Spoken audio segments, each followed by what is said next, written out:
Hi there. Come sit with me for a moment. Let's have a chat. So I realized that I have very different standards for how I live and how I conduct my life than most of the rest of the world operates.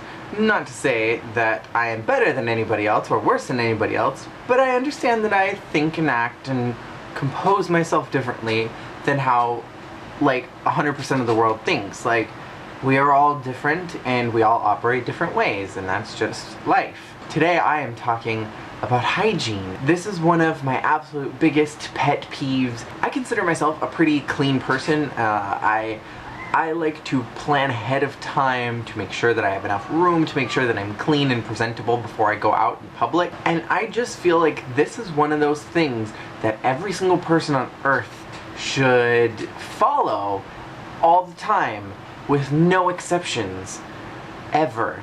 The first thing is that I understand that sometimes there's just not enough time to jump in the shower and wash your hair and clean yourself up before you go out. Sometimes you're just in a rush and you have to go, you overslept, you're late to work, you have to throw on your clothes and run, and you're gonna like barely make it on time. But if that's the situation, bring some little baby wipes and like freshen up your juicy bits in the car.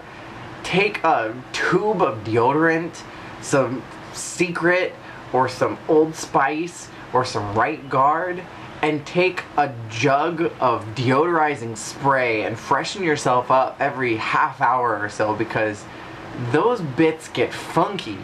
No one wants to smell that. Bad breath is the second thing. If you have dragon breath, mint and gum are your best friend. Rinse your mouth out with some travel-sized mouthwash, nom on a mint. If you can't chew gum because you are in an environment where you're not allowed to, then please don't talk to me within 10 feet of our faces being together. That stuff singes eyebrows. Sweaty guys, please don't take off your shoes in a closed room. Girls are sensible and they understand that there are people around them and it is polite to be courteous to those around them.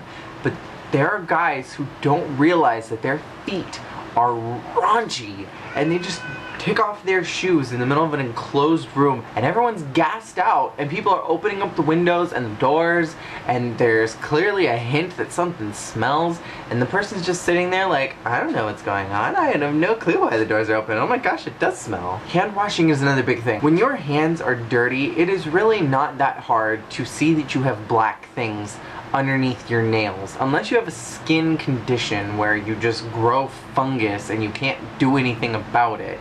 You should know that there's junk underneath your nails, and it can't be that hard to find a bathroom to scrub out that mold. You know, like, have some warning signs on your shirt, like, I don't wash my hands and I am unclean, you don't know what's here. It's funky. The old adage is that cleanliness is next to godliness, and God wants us to love our neighbors as you would love yourself.